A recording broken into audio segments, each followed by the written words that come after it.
Thank you for tuning in to watch our Invest Philadelphia Leadership Summit. You're about to watch the closing fireside chat with Ambassador David Cohen. Be sure to like and subscribe for more leadership content. Enjoy. Good morning, David. Welcome. Good to be here. Good to I have feel like I am in my own hometown, but I've been running around all morning. So for the record, I got here when I said I was going to get here. Good. Not easy, but I got here. Well, we're so delighted to have you. I welcome you to Philadelphia. Thank you. Yeah. Yes, I was shivering off the plane, but I've acclimated. By the way, it's not even that cold now. That's what I hear. Here That's last. what I said. But anything above under 60 is cold for me. Right. Well, I'm so delighted to have you here. I'm so delighted to have this conversation. And we've been having a lot of thoughtful comments on Philadelphia, what it means to build Philadelphia. And on the side, I've also been hosting small little interviews for our social media. And one thing that I've been asking everyone, so I wanted to kick it off to you, is what is the most Philadelphia thing about you? It's the most Philadelphia thing about me. I think the most Philadelphia thing about me is probably my love of food. And it used to be that I would say my love of junk food, but which is also still true. But now I would just say my love of food because I may be biased, but I really believe that Philadelphia is the best restaurant city in America. It's true. Yes. Yes. And I've now, by the way, I've traveled throughout the United States. I've traveled around the world. You can't get a greater variety of more consistently excellent food than you can get in Philadelphia. That's for sure. And I think you can find fine dining and the hole in the wall, both are good. Right. Yes. Well, let's dive in a little bit. You've led at the highest levels of business, diplomacy, and city government, often in moments where stakes were high and the margin for error was very thin. You see how people respond when conditions get uncomfortable, and you've certainly seen that uncertainty is real. In your mind, what separates good leaders from great ones when things get uncomfortable? So I think that's an important question. I'll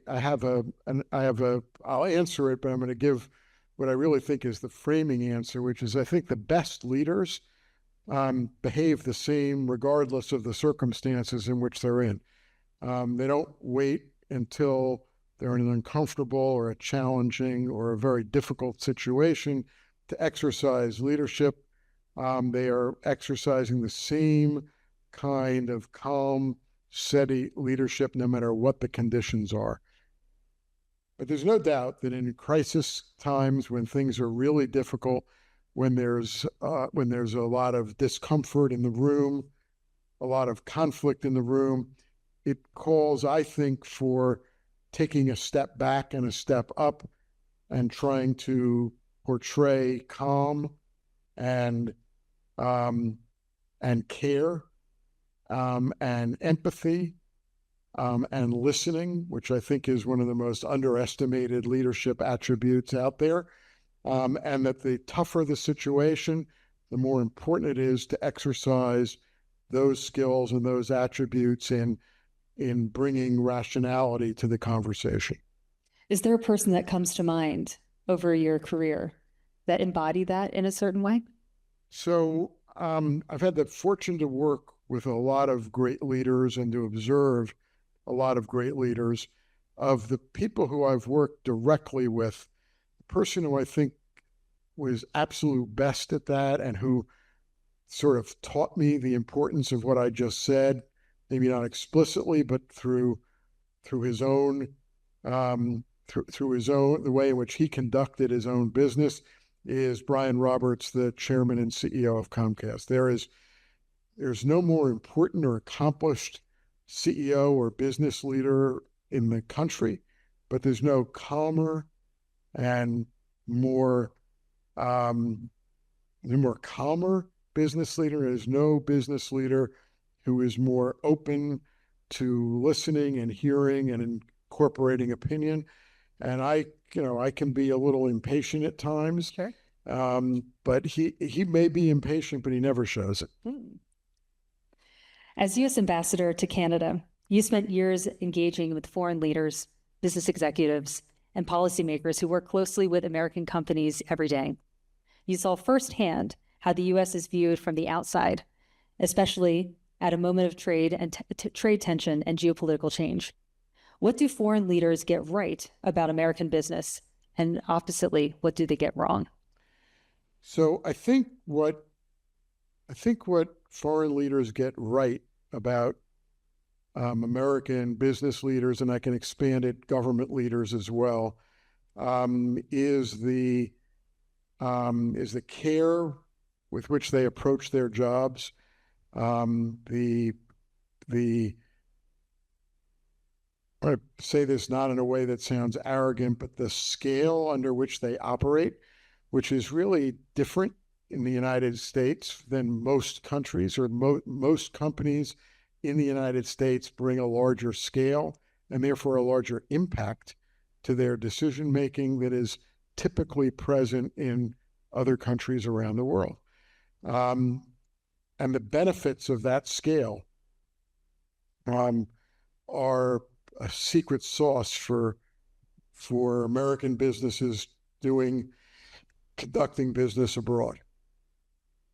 What they get wrong is that because of that scale and because of the uniquely American confidence, if you will, doesn't mean that American business leaders have a monopoly on getting things right. And I sometimes saw and sometimes think that there may be too much deference being paid to American business leaders based upon relative scale and a relative confidence level that American business leaders portray just as a matter of the way in which they conduct business and conduct conversations. And so I think it would be, and I used to advise Canadian businesses, Canadian government all the time, that you should not hesitate to push back and to question and to engage respectfully, because American business leaders are just like Canadian business leaders, are just like UK business leaders. They can learn from what's happening elsewhere in the world. And the best of those business leaders are looking to learn and are looking to engage to improve the quality of their decision-making, of their business practices, of their leadership skills. I don't think I mentioned to you, but I lived for about 10 years abroad in my 20s and early 30s. And I spent most of the time in the Middle East, a little bit in Asia and Latin America. And I understand exactly what you say when you're talking about American companies bringing that confidence, bringing that scale, but maybe not completely understanding the local nuances and understanding the local culture, and that not leading to business success. You might have the experience, you might have the know-how, and certainly the confidence, but it will kill it at the negotiating table if you're not meeting the other country and the other side at their level. So I was trying to behave and answer the question that you asked. No one's asking you to be. No, I could expand.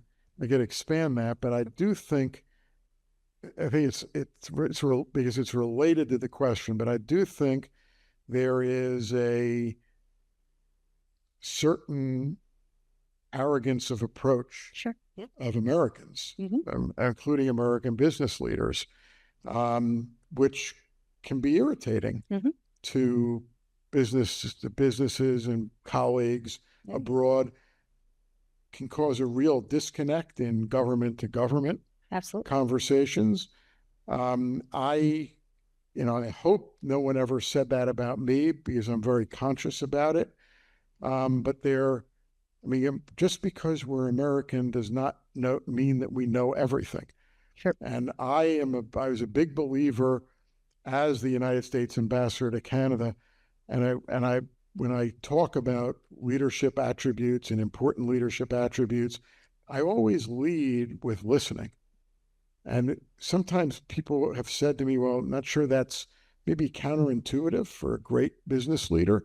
Why do you have to listen? I mean, don't you know most of what you're going to hear? And I will admit, and maybe this is a touch of arrogance, that even if I spend a lot of time listening at the beginning of an engagement or the beginning of a relationship, I often don't hear very much that I don't think I already knew. But it doesn't mean that you shouldn't listen and pay and be respectful of the people you're meeting with by starting with listening and understanding their perspective and their approach. And you know something? Every once in a while, and more than every once in a while, you'll learn something. You'll learn something that's valuable, because Americans and American businesses do not have a monopoly on good ideas. And I think it's a weakness of being American that we put it in a business context to a business audience, but even when you're just traveling as a tourist, to listen, to talk to waiters and waitresses, because there are different customs, there are different ways in which things are done in different countries and different cultures. And you don't have to be the ugly American to be able to have relationships and to get along. In fact, you'll go a long way to being more respected and more embraced if you consciously work on not being the ugly American. Yep. Some of my favorite discussions were always with the taxi driver from the airport to wherever I was going. It was a wonderful way to kind of warm up my Spanish and get it going, but just kind of feel it out, what was going on, learn something. So particularly when I was a Comcast executive, I did a lot of traveling around the United States, because Comcast has a pretty significant presence in many cities around the country. And at the time, there was an Uber. So I did a lot of riding in cabs. And I used to, one of the things I did, if I was coming to the airport, I always stopped at a newsstand on my way out of the airport and picked up a local paper and leafed through the local paper. And I viewed some of the most important intelligence that I would pick up before I went into meetings by taxi cab interviews with taxi drivers. And so I have to say, I was not a big Uber consumer, not because I had anything against Uber, but because I certainly, as an ambassador, I was being driven everywhere by a security detail. When I was at Comcast, I was being driven everywhere by a member of my team or by local limousine drivers. So I sort of lost touch a little bit with the just everyday information, advice that I would get from taxi drivers. And it's a terrible thing. I'm recovering from back surgery, which is why I walked the way I did when I came into the room, although I'm here for the record. So I've been taking a lot of Uber because I can't drive. I'm not allowed to drive. And this is not a terrible thing. I love Uber. It's working very well. But the number of pure English-speaking Uber drivers who actually interact in the Philadelphia community in Philadelphia is very low. And frankly, I think I could tell the Uber drivers more about Philadelphia culture, what's going on in Philadelphia, than they could tell me. Right. So I sort of feel like I've lost my best source of local information and local culture and local feel by not having the planned and repetitive taxi cab interaction. Yeah. Times they are changing. They are. Well, switching gears a little bit, for business leaders that are in this room who want to help move Philadelphia forward, not just in their own companies, for Philadelphia overall, but also for their own companies, where is their influence most needed right now? Is there policy engagement, talent development, capital formation, or something else we're investing in as a business community here in Philly? So I'm going to answer that question, but I want to give a context to it, which is there's no bigger fan or believer in Philadelphia than me. So please put everything I'm about to say in context there. I think the sky is the limit for this city. By the way, I think our business community is fantastic. It's engaged. It cares about the city. It contributes to the growth of the city. So I want to start with all of that. I believe all of that is the case, but my answer to your question is all of the above. Everything you mentioned is something that can always use some support and help. I think as existing business people in Philadelphia, it's particularly true for the business leadership class. It's particularly true for larger companies as opposed to smaller companies. We've all got an obligation to remember when we were new, when we weren't established, when we weren't a big company, we were a small company, and how appreciative we were of larger companies, people with a longer track record in Philadelphia, paying more attention to us, providing us with advice, giving us business, helping us to grow. And we've got an obligation, every one of us, to pay it forward and to engage in all of those types of activities for the many businesses who may be newer to the city, may be smaller than we are, to bring them along and to bring them up. So that's my, I mean, and it's every category that you mentioned is a place where there is some business or a collection of businesses in the city that can use help in that space. The other thing I would say, though, and this is my bone to pick with Philadelphia, even though I love the city and I think it's great. Sometimes we can't get out of our own way. Mm-hmm. I mean, if you give an average Philadelphian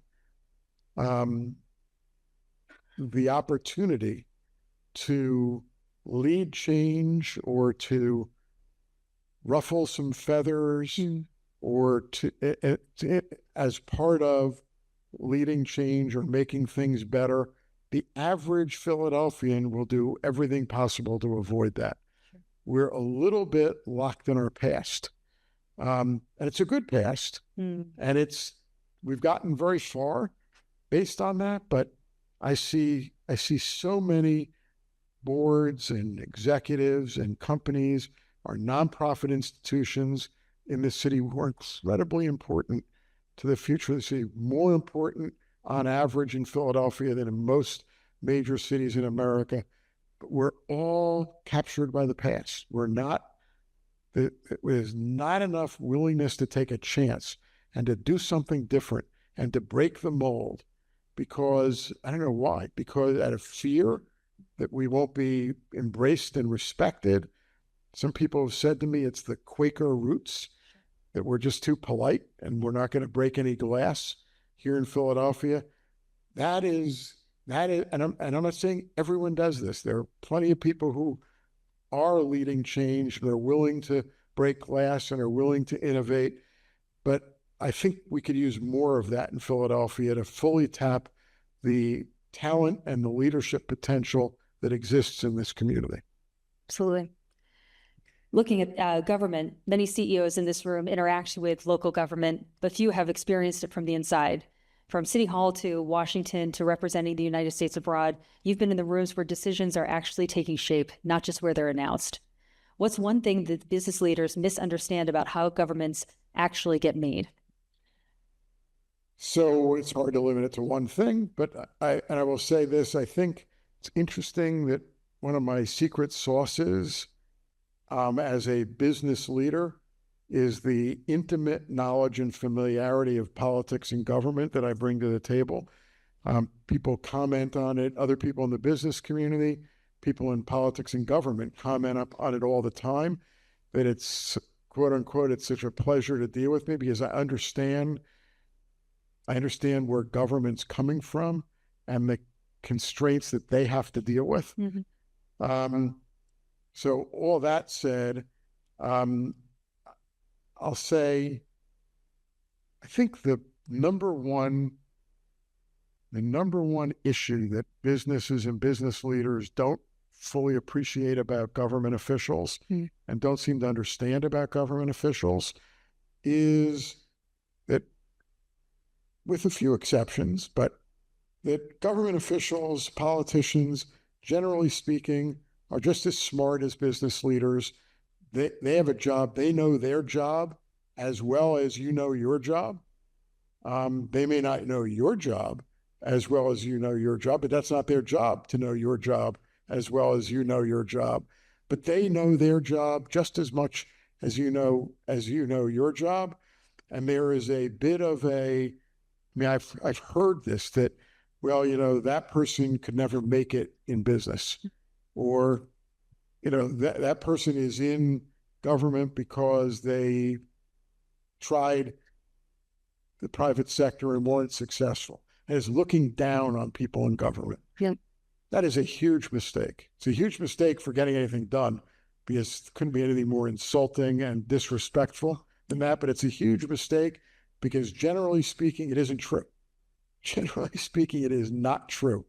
And showing the respect, understanding that government and politics is a business in and of itself, and there are tricks to doing that business, and taking the time to learning those tricks and understanding them, and understanding what it is that a politician can do for you, what it is that a politician can't do for you, and what the arguments might be to cause an elected official to support something that you're interested in, that at the beginning of the meeting or the beginning of the interaction they may not have wanted to do.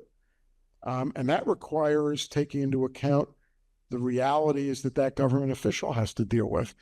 And when I would talk to government officials, when I still talk to government officials, what I bring to the table is a sensitivity to those issues, and I try and bring suggestions as to how the elected official or politician can manage his or her own issues and problems from a political perspective.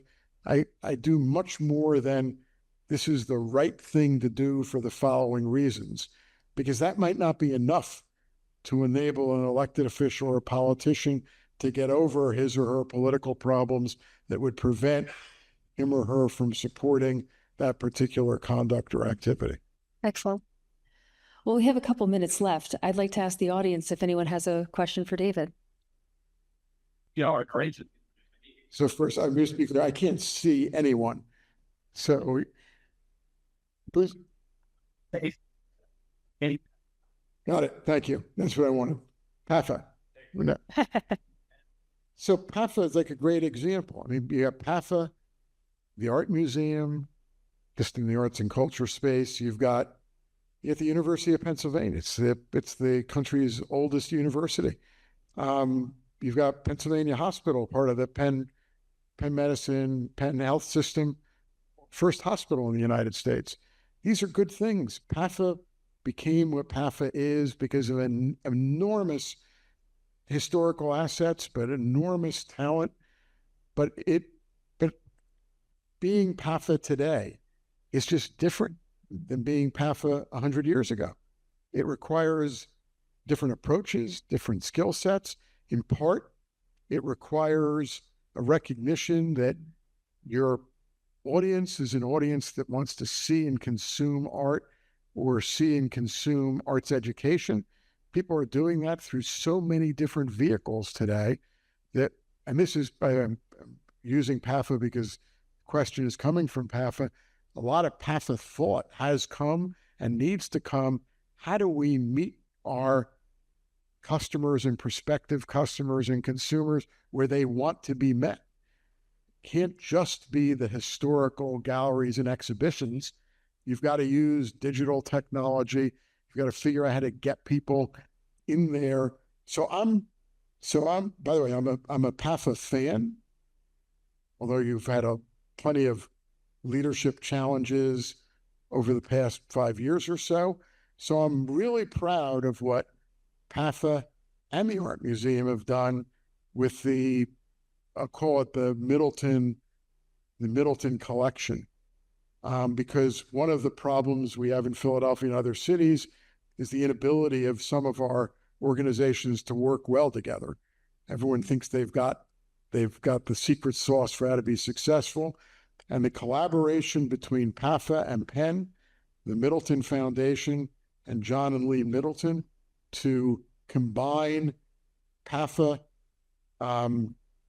American Art Collection, one of the finest in the country, with PMA American Art Collection, with the Middleton Collection, which basically no one has seen, and to create what I think will indisputably be the finest collection of American art that has ever been put together in one place, and to display that art in HAFA and at PMA, to be able to make it available to the broadest possible population, to have digital content to that exhibition, is doing everything different than what PMA and PAFA used to do. And it is doing what I said, which is it is striving to meet people where they might want to consume this art.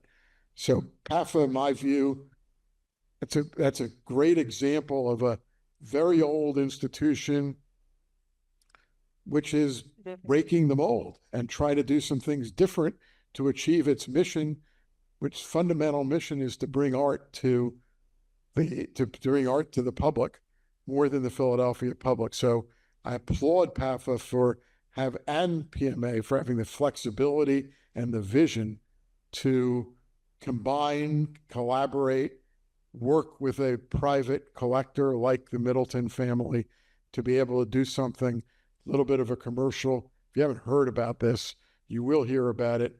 This is an exhibition that is worth everyone's time to go and see and to take in. It will be unbelievable.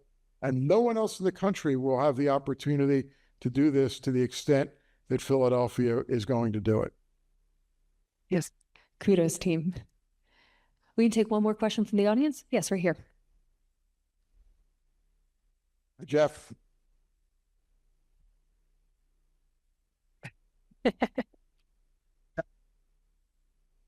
Guys, you are figures that come back to Philadelphia, all the music stuff. See the level of this discipline. Yeah. That the fight for we are like great friend of Brady, isn't wild enough before you come like great place. And I think people should have give you a round of applause up and say all that stuff. It's going to the strong the Negadelphia process that we all need to work towards correcting every day. So do you have any new advice? I love the politicians do their thing, this leader do their thing, everyone's critical of the other, and you shouldn't be, but we're all playing. Any real advice about overcoming Negadelphia? Still one of the biggest problem. So two very different comments. I'm very proud of Philadelphia. I think Ed Rendell as mayor was the first mayor in the history of the city who actually elevated municipal fiscal discipline as something you could get reelected on.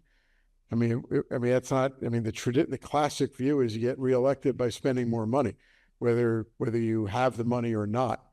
And Ed conducted an administration where there was a premium on balanced budgets and on fiscal discipline, and that was passed on. John Street felt even just as strongly about that as Ed Rendell did. And I think 16 years of Rendell and Street introduced a fiscal discipline into the city government that was then 8 years of Nutter and 8 years of Kenny, and now the first year of Sherrell Parker. Every one of those mayors has brought the same commitment to fiscal discipline. And again, Jeff, you've been around, you've studied other cities too. Mayors don't run on I'm going to balance your budget. It doesn't get you elected.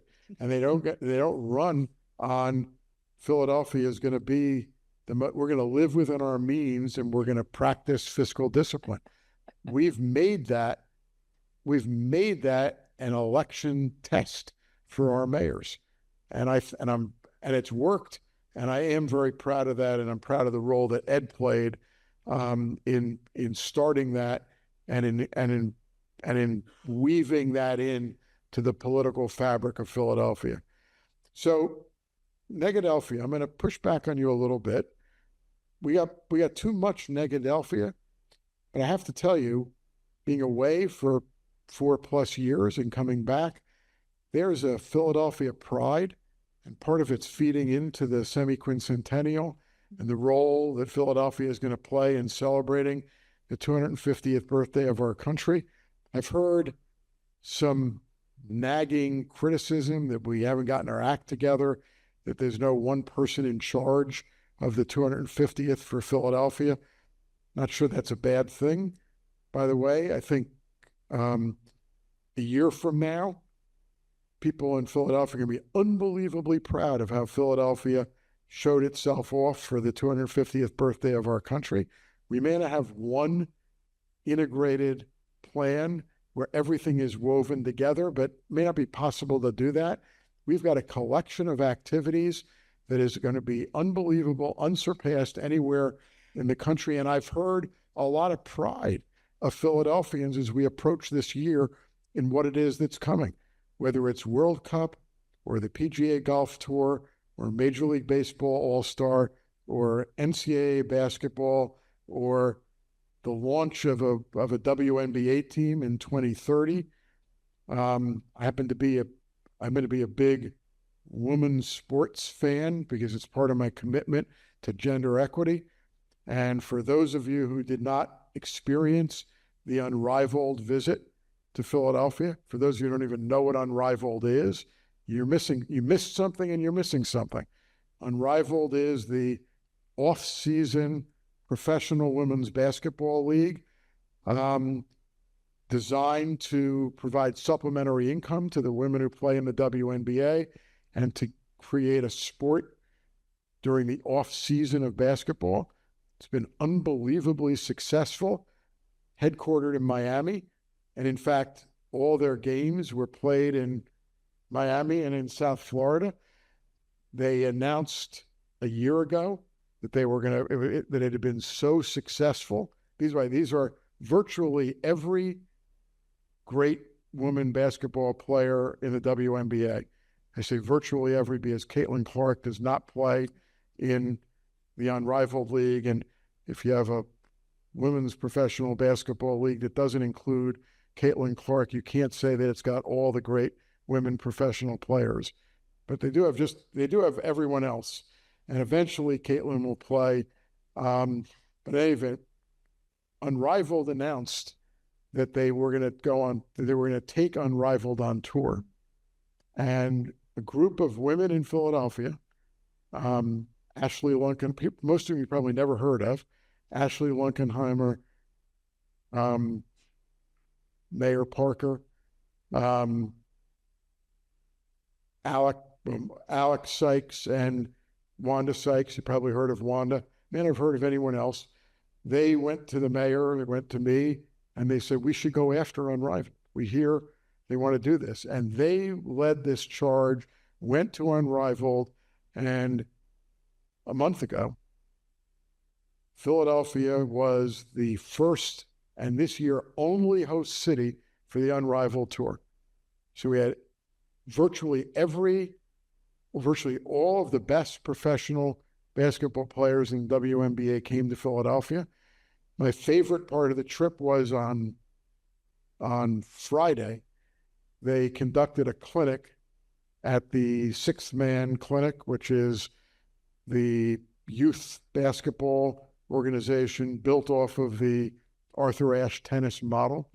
If you remember this, I actually had a chance, I think it was on Thursday, I said Friday, but they had 1,000 youth, young kids, almost all minority, show up for this. And it was a day of clinics and activations, and every one of those players was there. And I will tell you, just walking around, I was fixated, literally fixated as I walk around, because they broke the kids down into groups of 10. I was absolutely fixated to see Paige Beckers working with 10 black girls from North Philadelphia on dribbling skills, on dribbling drills. And she was there for an hour, just doing it. And I have to say, the kids were starstruck. I was starstruck. The kids were starstruck. They kept dribbling the ball off her leg. And finally, she blew a whistle and she said, "Stop looking at me. I'm not going anywhere. I'm gonna be here." And she said, "Stop looking at me. Let's focus on the dribbling." And the impact that having Unrivaled here for a weekend in our communities was unbelievable. And by the way, the pitch by Ashley and Wanda and Alex and the mayor was, This is the 250th birthday of the United States. The United States was born here, unrivaled, is trying to grow. You should come here. Yep. And then the ultimate proof point, because Unrivaled is a business, is when they this was culminating in a doubleheader of 4 of the Unrivaled teams. I think there are 6 or 8 Unrivaled teams. So it was a doubleheader. They play 4 on 4. So it's a really fast, exciting game. So a doubleheader at the Xfinity Mobile Arena for not cheap tickets. They weren't ridiculously expensive. They were WNBA type price tickets. Right. So real tickets, I think the average ticket price was $85 a piece. They sold out the Xfinity Mobile Arena, 22,000 seats in 24 hours. 24 hours. Wow. And that doubleheader was unbelievable. The place was jumped. So and I hear the pride of a community of bringing Unrivaled to Philadelphia, of the way in which this community embraced professional women's basketball. Talked about, the Barnes has a special exhibition for the semi-quincentennial. Talked about the Middleton art exhibit and the pride in that. All of our arts and culture institutions are doing something around the semi-quincentennial. Kathy Sachs has created, out of whole cloth, a neighborhood-based collection of art exhibits featuring local Philadelphia artists, modeled off of something that Los Angeles tried with foundation support. I could keep reeling it off. There's so many things that are happening, and there's a lot of pride in the community for what is happening. I think we've begun to turn the corner on not being proud of our city, and we should turn the corner, which I think is the premise of your question. I mentioned our restaurant scene, and there's so much to be proud of in Philadelphia. The first people to make proud is ourselves, and then it's bringing other people here and making them say what a great city this is. And I think we're very much in the business and along the road in making that happen. Yes. There's certainly so many things to be proud of. There's a lot of work to do, but hopefully the momentum of the semi-quincentennial. It's been a long morning, people. Spell. We'll hopefully continue that momentum and bring Philly what we need. But David, I am so thankful for our discussion today. You've left an indelible mark on Philadelphia. And I want to thank all of our leaders for coming today. The panels were amazing. Let's give it up for our panelists one more time. Let's give it up for David another time. We truly have a lot to celebrate here in Philadelphia, and I'm so inspired by seeing so many leaned in professional people here in Philadelphia. So thank you for coming to Invest Philadelphia. We still have some reports on your way out. It's been wonderful to see you all. Thank you again. And if I can, so thank all of you, but I want to thank Abby for bringing CAA to Philadelphia, doing this report, and then helping us to realize how good we have it, but how much more work we have to do. Yes. So thanks, Abby. Absolutely. My pleasure.